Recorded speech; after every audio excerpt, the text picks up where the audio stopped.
Hello बच्चों, तो आज मैं आप लोगों को क्लास 10th मैथ में जो चैप्टर नंबर फर्स्ट है उसमें एलसीएम निकालना सिखाऊंगा। एलसीएम निकालने के लिए जिस विधि का मैं यूज करूंगा उस विधि का नाम होता है अभाज्य गुणनखंड विधि। ये विधि जो है बहुत ही पॉपुलर विधि है। इस विधि को आपको जो है सीखना चाहिए और मैं आपको जो बता रहा हूँ वो पॉइंट भी दिमाग में रखना है। इस विधि से अगर आप एलसीएम निकालना चाहते हैं, आप चाहते हैं कि जो है आप बहुत ही अच्छे से इस विधि द्वारा जो है एलसीएम निकाल पाए, तो इसके लिए आपको एक जो है चीज और करना पड़ेगा जिसका नाम होता है डिविजिबिलिटी रूल। अगर आपको डिविजिबिलिटी रूल जो है आता है तो एलसीएम निकालने में आपको किसी भी तरीके की दिक्कत नहीं आएगी। तो मैं डिविजिबिलिटी रूल तो नहीं बता रहा हूं, लेकिन जो है अगर आप इंटरेस्टेड होंगे डिविजिबिलिटी रूल को जानने में तो आप कमेंट में लिखेंगे तो मैं उसको बता दूंगा। वैसे तो ये छोटे क्लासेस में बच्चों को पढ़ाया जाता है, लेकिन जो है कुछ बच्चे ऐसे भी होते हैं जो बड़े क्लासेस में आने के बाद जो है ये जो डिविजिबिलिटी रूल है भूल जाते हैं, या फिर कुछ बच्चों को जो है ये पता ही नहीं होता है और जो है वो परेशानी का सामना करते रहते हैं पूरे जो है मतलब उनकी पढ़ाई के दौरान। इसलिए जो है आपको मैं सजेस्ट कर रहा हूं कि आप क्या करिए, पहले डिविजिबिलिटी रूल सीखिए, उसके बाद जो है आप एलसीएम निकालना सीखेंगे तो आपको किसी भी तरीके की दिक्कत नहीं आएगी। तो देखिए किस तरीके से जो है हम अभाज्य गुणनखंड विधि लगाकर संख्याओं का एलसीएम निकालते हैं। तो जब भी आप लोगों को कई संख्याएं दी जाएंगी और बोला जाएगा कि उसका जो है एलसीएम निकालिए, तो आपको क्या करना है, जो भी संख्या दी गई है, जैसे यहाँ पे 15 और 25 दिया गया है और मैं इसका एलसीएम निकालना चाहता हूं, तो क्या करूंगा, इन संख्याओं को मैं ऐसे लिख दूंगा। लिखने के बाद यहाँ पे क्या करना है, सोचना है कि कौन सी ऐसी संख्या है जिससे कि ये दोनों के दोनों विभाजित हो जाएं या इन दोनों में से कोई एक विभाजित हो जाए। और ये भी ध्यान रखना है कि वो संख्या छोटी से छोटी होनी चाहिए। तो मैं यहाँ पे देखता हूं, जब इन दो संख्याओं को देख रहा हूं, जब मैं इन दो संख्याओं को देख रहा हूं तो मुझे क्या पता चला कि ये वाली जो संख्या है ये किससे कट, 3 से कट सकती। 3 से कटने का मतलब क्या है कि ये 3 के टेबल में आएगा कि नहीं। तो 3 के टेबल में 15 कितनी बार में आता है, 3 का टेबल मैं अगर 5 बार पढ़ूं तो क्या आ जाता है, 15 आ जाता है। ठीक है, तो हम यहाँ पे क्या लिखेंगे कि 3 का टेबल कितनी बार पढ़ेंगे जिससे कि 15 आ जाए, उसी को यहाँ पे लिख देंगे। तो 5 बार पढ़ने पर 15 आएगा, तो 5 को मैंने यहाँ पे लिख दिया। अब है ये जो संख्या लिखी गई है, ये संख्या 3 के टेबल में नहीं आएगा या 3 से ये जो है डिविजिबल नहीं होगा, तब आप क्या करेंगे, इस संख्या को एज इट इज उतार देंगे। उसके बाद क्या देखेंगे कि अब कौन सी संख्या है जो इसको काट सकती है या इसको विभाजित कर सकती है या इन दोनों को विभाजित कर सकती है। तो कौन सी संख्या मिलेगी आपको, छोटी से छोटी संख्या 5। 5 जो है 5 को विभाजित कर देगा और 25 को विभाजित कर देगा। 5 के टेबल में 25 कितनी बार में आता है, 5 बार में। 5 बार टेबल पढ़ेंगे तो आपको 25 मिल जाता है। फिर उसके बाद क्या करेंगे, इस 5 को भी आप क्या करेंगे, विभाजित करेंगे। कितनी बार में जाएगा, ये 1 बार में। ठीक है, कुछ बच्चों के दिमाग में ये भी आ सकता है कि ये 5 तो 1 से भी कट सकता है, तो ये आपको नहीं सोचना है। क्यों नहीं सोचना है, क्योंकि 1 जो होता है वो अभाज्य संख्या नहीं होती है और ये जो विधि लग रही है इसमें आप लोग का जो है क्या आना चाहिए, सिर्फ अभाज्य संख्या ही आनी चाहिए। ठीक है, तो हम क्या करेंगे, अब आगे बढ़ेंगे। इसमें आगे बढ़ने में क्या करना है, ये जो संख्याएं लिखी गई हैं इन्हीं संख्याओं को आप यहाँ पे उतार लेंगे और इनके बीच में क्या साइन लगा देंगे, गुणे का चिन्ह। उसके बाद क्या करना है, इसका इसमें गुणा करना है। गुणा करने पर जो आंसर आएगा उस आंसर का गुणा इसमें कर देंगे। जैसे कि 3 5 15 आ रहा है, 15 का 5 में गुणा करेंगे तो कितना आंसर आएगा, 75 आएगा। तो इन इन दोनों का एलसीएम जो होगा वो कितना आएगा, 75 आएगा। ठीक है, तो इस तरीके से आपको एलसीएम निकालना है।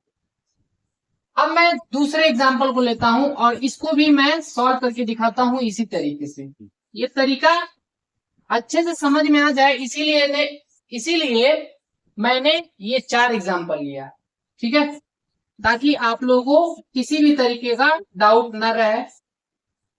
अब इसको भी सेम जो है सेम तरीके से मैं सॉल्व करूंगा। यहाँ पे भी मैं सोचूंगा कि कौन सी ऐसी संख्या है जिससे ये दोनों कट सकता है, या तो इसमें से कोई एक कट जाए, छोटी से छोटी संख्या होनी चाहिए। तो ये 3 से डिविजिबल होगा, ये भी और ये भी। ठीक है, अब देखिए कैसे इसको करेंगे। यहाँ पे मैं 3 का टेबल पढ़ूंगा। ठीक है, कितनी बार पढ़ूंगा जिससे कि 45 आ जाए। ठीक है, तो इसके लिए आप क्या करिए, जब आपको जो है डायरेक्ट नहीं पता चल रहा है कितनी बार टेबल पढ़ने पर 45 आ रहा है, तो आपको क्या करना है, अगर पता है कि ये 3 से कटेगा तो आपको क्या करना है, आपका जो सबसे पहला अंक है, पहला डिजिट है, इसको देखिए और इसको देखिए, इनके बीच में आप तुलना कीजिए कि इनमें से बड़ा कौन है। अगर ये बड़ा हुआ तो आपको क्या करना है, इसका टेबल पढ़ना है।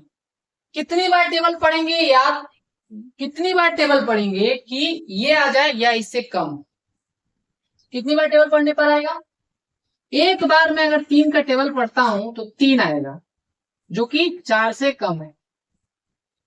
अब क्या, कितनी बार पढ़ने पर आएगा, एक बार पढ़ने पर।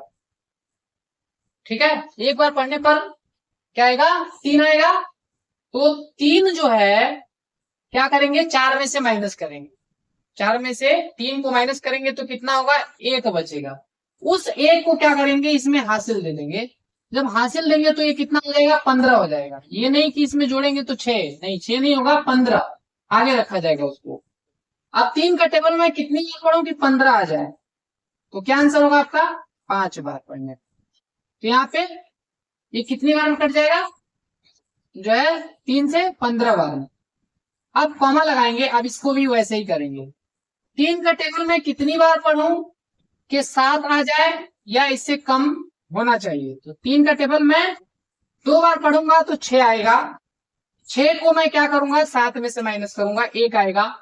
उस 1 को इधर मैं हासिल दूंगा तो 15 होगा, और कितनी बार में जाएगा, ये 5 बार में चला जाएगा। अब फिर से क्या करना है, फिर से चेक करना है कि अब किस नंबर से कटेगा। अभी भी ये वाला जो है 3 से कटेगा, ये नहीं कटेगा। कितनी बार में, 5 बार में। इसको एज इट इज उतार दीजिए। फिर उसके बाद देखिए 5 से ये भी जा रहा है, 5 से कितनी बार में जा रहा है, 5 बार में जा रहा है। फिर 5 से करेंगे, फाइनल आपका आंसर आ चुका। अब इसको आप लिख देंगे 3 गुणे 3 गुणे 5 गुणे 5 बराबर। अब इसको गुणा कीजिए, 3 में 3 का गुणा करेंगे 9 आएगा, 9 में 5 का गुणा करेंगे 45 आएगा, और 45 में 5 का गुणा करेंगे तो कितना आएगा, उसको मैं यहाँ पे करके दिखा देता हूँ। 45 गुणे 5, 5 पचे 25, 2 हासिल, 5 चौक 20, 20 और 2 22। आंसर कितना आ गया, 225। तो इसका एलसीएम कितना होगा, 225 होगा। अब उसके बाद जो है तीसरे नंबर का जो एग्जांपल है उसको मैं अब सॉल्व करता हूं सेम तरीके से। ठीक है, अब ये जो है देखिए तीनों के तीनों जो है 3 के टेबल में मिल रहा है। एक बार में आएगा, ये 2 बार में जाएगा, और ये कितनी बार में आएगा, 3 बार में। अब क्या करेंगे, देखिए ये मैं 2 से भी काट सकता था इसको। ठीक है, यहाँ पे मैंने जो है 3 से काटा, मुझे दिखा कि 3 से कट रहा है तो मैंने 3 से काट दिया। लेकिन काटना छोटे से छोटे नंबर से होता है, आप 2 से स्टार्ट करेंगे तो ज्यादा बेटर रहेगा। अब देखिए क्या करना है, अब इसको भी देखेंगे तो ये कितनी बार में चला जाएगा, 1 बार। 2 के टेबल में 2 कितनी बार में आता है, 1 बार में आता है।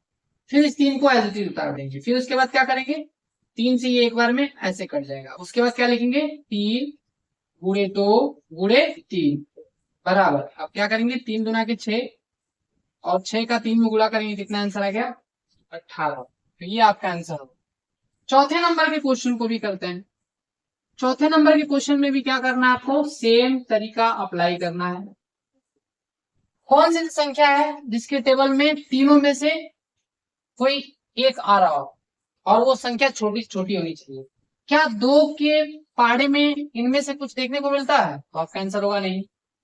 ठीक है, 3 के टेबल में, हाँ 3 के टेबल में ये आता है, कितनी बार में? 3 बार।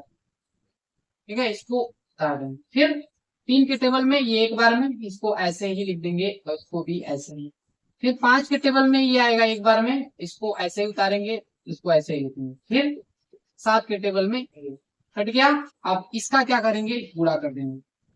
3 गुणे 3 गुणे 5 गुणे 7। क्या करना है? 3 का 3 में गुणा करेंगे, कितना आएगा? 9 आएगा। और 9 का 5 में गुणा करेंगे 45 होगा। और 45 में 7 का गुणा कर दीजिए आप। तो जब 45 में 7 का गुणा करेंगे तो क्या आंसर आएगा? 7 पचे 35, 3 हासिल होगा। सचो के 28, 28 में जो है 3 जोड़ेंगे तो कितना होगा? 31 है। तो ये आप लोग का फाइनल आंसर होगा। तो इसका एलसीएम क्या होगा आप लोग का?